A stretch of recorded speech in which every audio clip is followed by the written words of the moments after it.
Bonjour à toutes et à tous. Dans l'actualité de ce mardi 20 juillet, le projet de loi du pass sanitaire. Quelques précisions ont été apportées ces dernières heures par le gouvernement.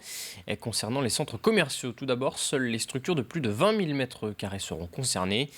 Dans les campings et clubs de vacances qui disposent de lieux de loisirs et de culture, un pass sanitaire sera demandé au début du séjour à partir de demain, c'est-à-dire soit un certificat de vaccination, soit un test négatif de moins de 48 heures, soit un certificat de rétablissement du Covid-19.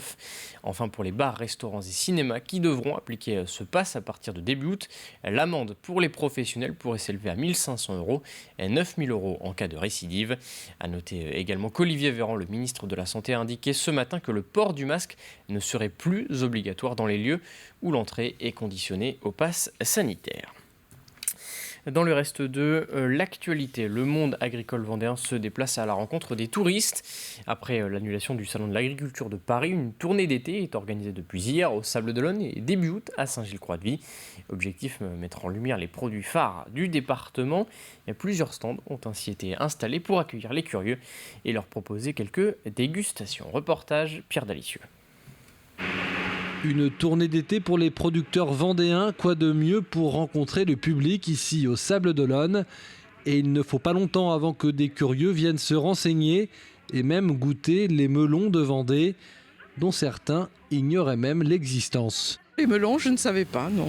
Je connais le jambon de Vendée, je connais les mogettes, je connais beaucoup de choses, quelques fromages de chèvre aussi. Une découverte et ils sont très bons apparemment. Oui, on vient de goûter, c'est sympa, ce stand est magnifique. Je trouve que c'est extrêmement important pour la région de montrer les produits qu'on produit en Vendée. Pour la productrice de melons, c'est l'occasion aussi de sortir de l'exploitation pour venir rencontrer les consommateurs, surtout en ce moment. C'est important de sortir de l'exploitation, oui. C'est vrai que l'objectif, c'est que nous, on se fasse connaître aussi un peu partout. On a des bons produits, donc c'est l'objectif. Et rester chez soi, c'est super. On est très locaux, etc. On a pas mal de points de vente aussi.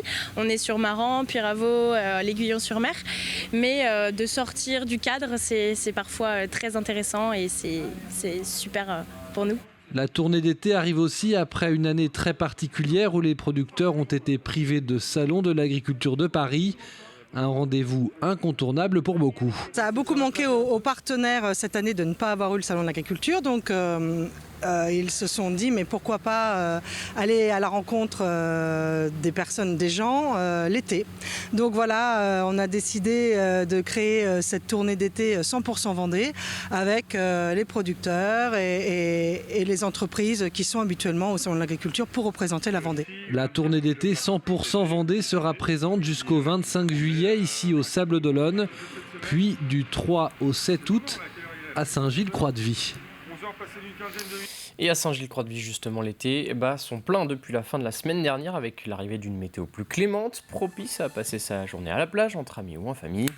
Mais sur les grandes étendues de sable, il est parfois difficile de se repérer, principalement pour les enfants. Alors depuis 2005, la commune a mis en place des totems visibles loin. Ils fonctionnent comme un point de rassemblement et viennent d'ailleurs d'être renouvelés. Explication Grégoire de Châtillon.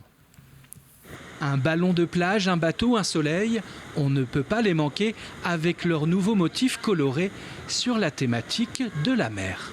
On les a refaits puisque les anciens avaient une trentaine d'années. Et en fait, on a confié la mission au Conseil municipal des jeunes de choisir les nouveaux motifs. Et le Conseil municipal des jeunes a décidé de faire travailler d'autres jeunes, ceux de la maison familiale, qui ont fait la peinture, qui ont fait la conception.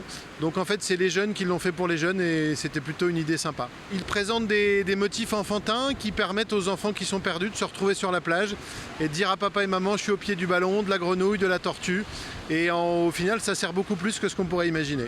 Un repère, un lieu de retrouvailles, une dizaine de totems, désormais tout neufs, sur les plages de Saint-Gilles-Croix-de-Vie, comme ici, sur la grande plage. Ils ont bien été renouvelés et puis le thème, c'est très joli, chaque totem est différent, c'est très joli. C'est bien, point de rassemblement, point de repère, c'est bien, c'est joli, c'est pas mal, nous on aime bien. Ça décore un peu la plage, c'est sympathique, puis c'est vrai que c'est pratique pour les enfants, les familles, pour se retrouver, c'est plus facile. Voilà, je trouve que c'est bien.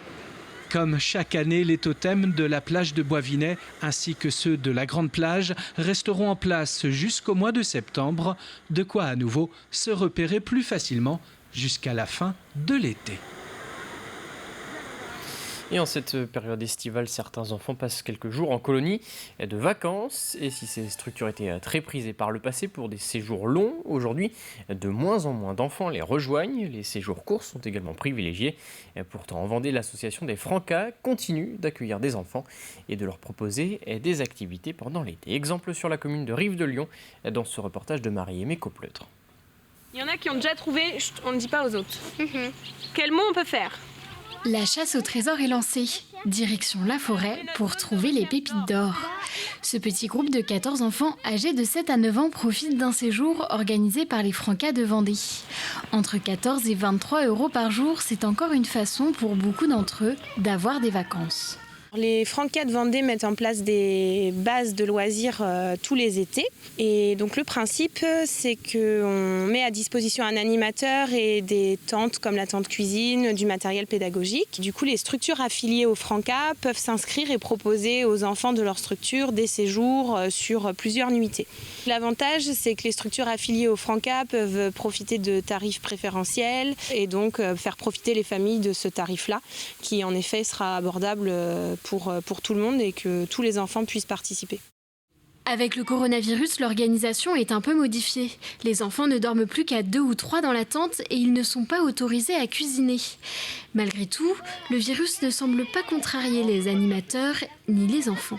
Je me suis bien amusée parce que j'ai trouvé une nouvelle amie. J'ai joué avec mes amis, on a cherché des pépites d'or.